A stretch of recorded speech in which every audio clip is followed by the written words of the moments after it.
반갑습니다. 우리들의 마음 공부 이야기와 원불교 교화 현장 속의 다양한 울림을 전해드리겠습니다. 원음방송 라디오와 TV가 합력해 제작하는 원불교 종합 소식 매거진 원 시간입니다. 오늘도 매거진 원에는 다양한 원불교 소식들이 준비되어 있습니다. 맑고 밝고 훈훈한 교화 현장의 모습을 전해드리는 11월의 셋째 주 매거진 원, 지금부터 시작합니다.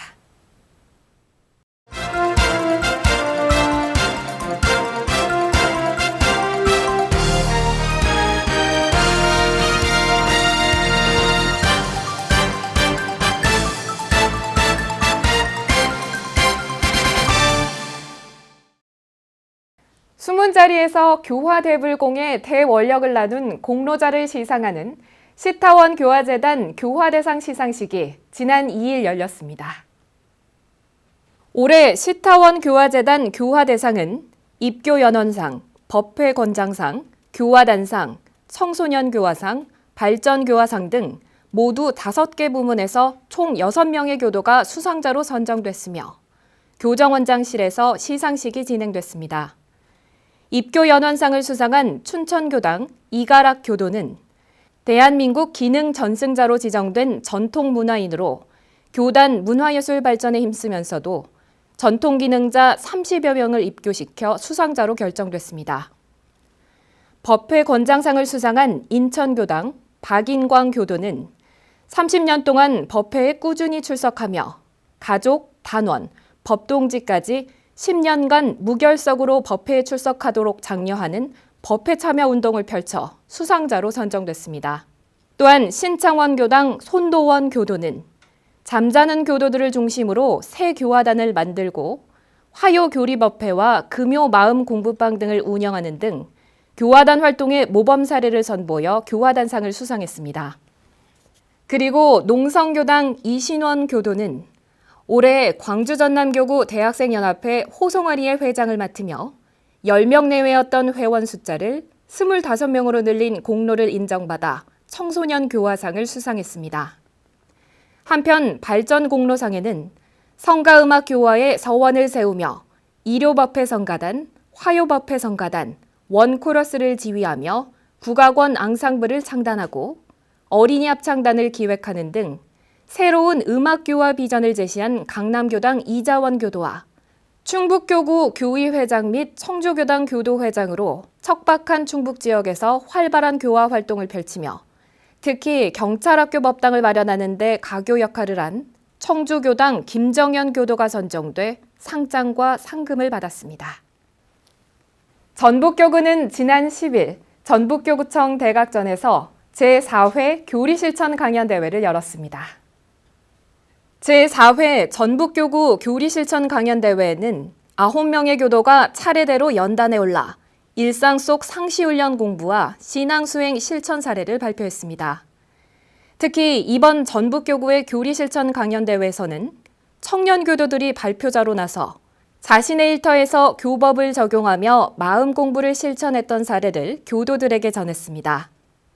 한은숙 전북교구장은 대종사님 교법을 속 깊은 마음 공부로 면면히 실천하며 정성스럽게 일원상을 신앙하고 수행하고 있는 교도님들의 모습이 감격스러웠다고 격려하고 특히 씨름하듯 교법을 마음에 대조하며 삶의 일터에까지 적용해서 풀어가는 청년들의 발표는 마치 청년 대종사님의 모습을 본 듯한 감동이 있었다고 강평했습니다.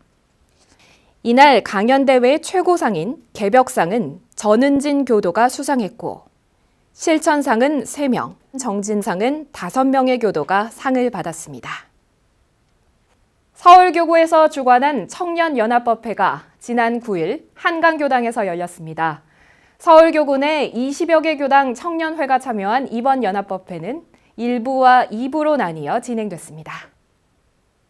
서울교구 청년연합법회의 1부는 각 단으로 나뉜 참가자들이 모두 9인 선진이 되어 미션을 수행하는 형식의 게임으로 진행됐습니다.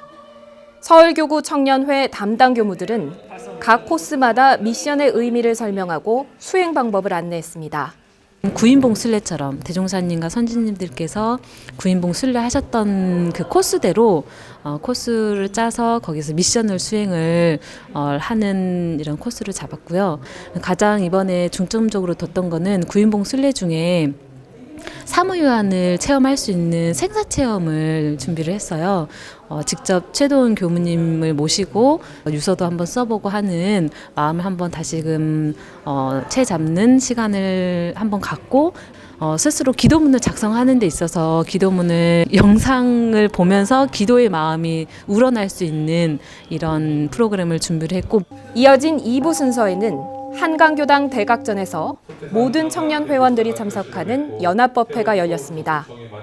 한덕천 서울교구장은 설법을 통해 100주년이 된 법인 성사가 청년들에게 어떤 의미를 주는지에 대해 법문했습니다.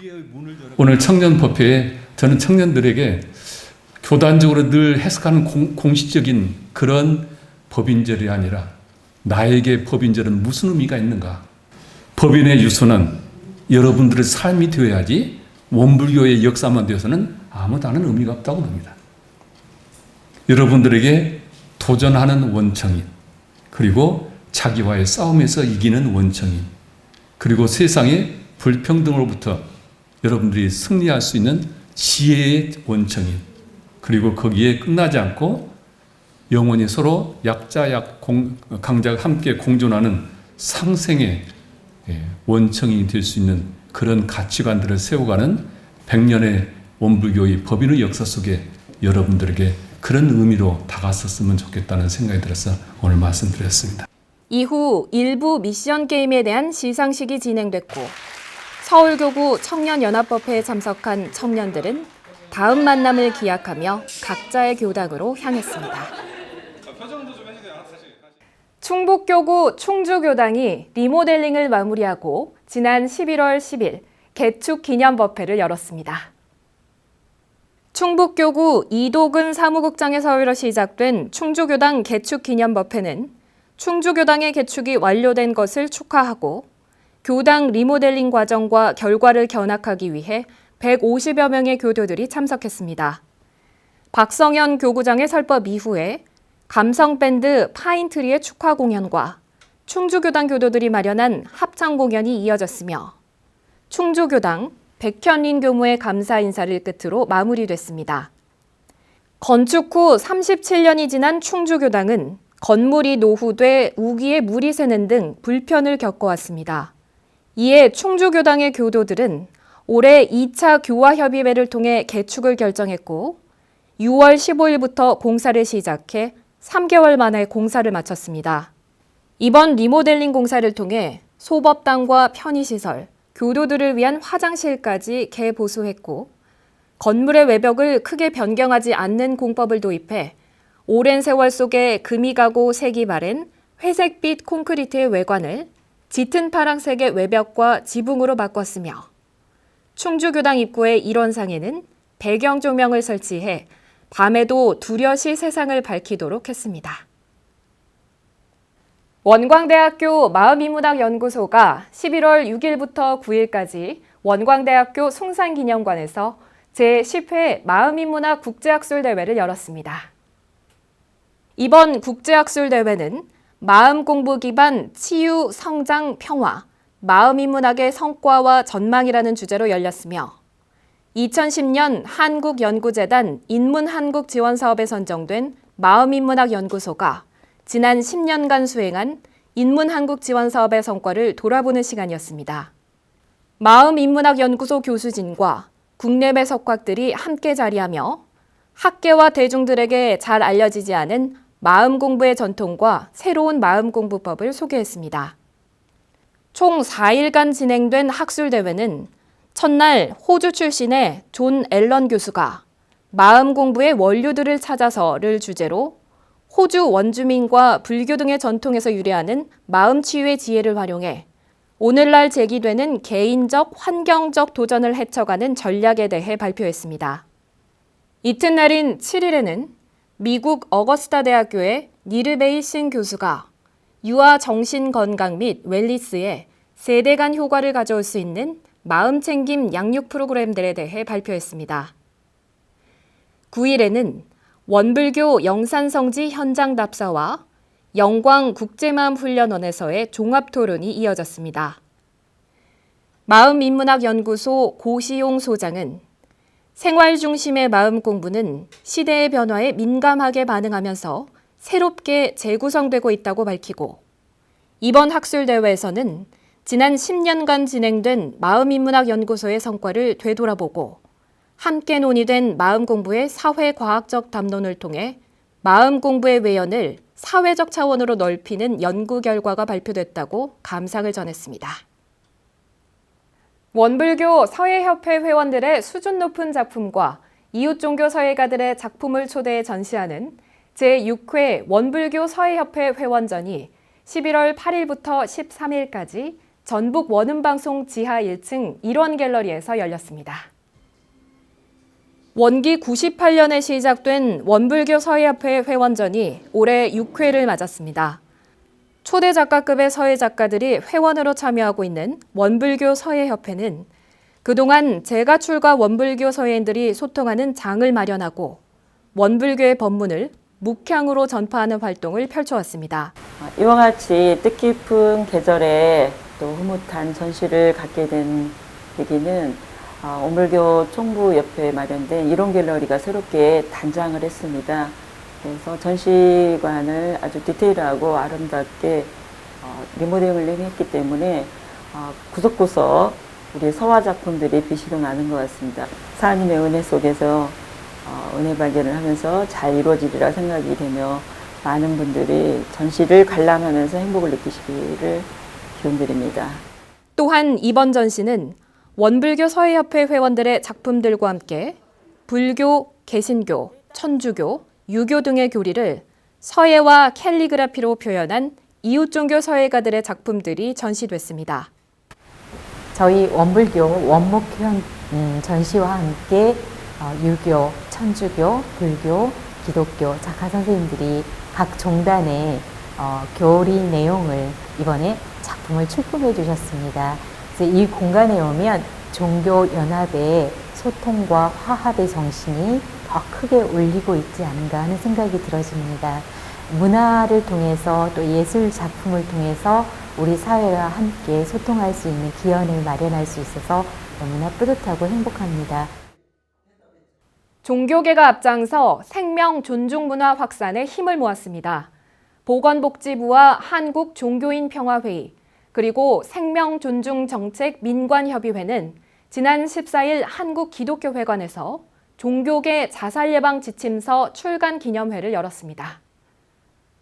종교계 자살예방 지침서는 생명 존중을 기본 사상으로 하며 종교계가 앞장서서 자살 예방을 실천하기 위해 원불교, 기독교, 불교, 유교, 천도교, 천주교가 뜻을 모아 만들게 됐습니다. 자살 예방 지침서 출간은 생명 존중 정책 민관협의회의 종교계 부문 공동사업의 하나로 지난 1월부터 개발을 위한 협의를 진행하는 동시에 6대 종단 추천과 전문가로 구성된 집필위원 7명과 감수위원 8명이 이에 참여해 이루어졌습니다. 종교계 자살 예방 지침서의 내용은 자살 예방에 대한 기본 이해, 자살의 위기를 겪고 있는 사람과 유가족을 돕는 방법, 또 도움을 받을 수 있는 기관 목록과 연락처 등 각 종단별 자살 예방 활동으로 구성됐습니다. 한국종교인평화회의 KCRP 사무총장 김태성 교무는 자살 예방은 정부만의 노력으로는 한계가 있고 국민이 함께 참여하는 범국민적 운동으로 확산돼야 하므로 이를 위해 종교계도 생명 존중 문화 확산과 자살 예방 대책을 위해 앞장서겠다고 의지를 밝혔습니다. 이번에 출간한 종교계 자살 예방 지침서는 각 종교시설의 책임자와 종교인들을 위한 교육 자료로 활용될 예정입니다. 생명을 지키는 일, 우리 모두의 책임입니다. 큰 박수 부탁드립니다.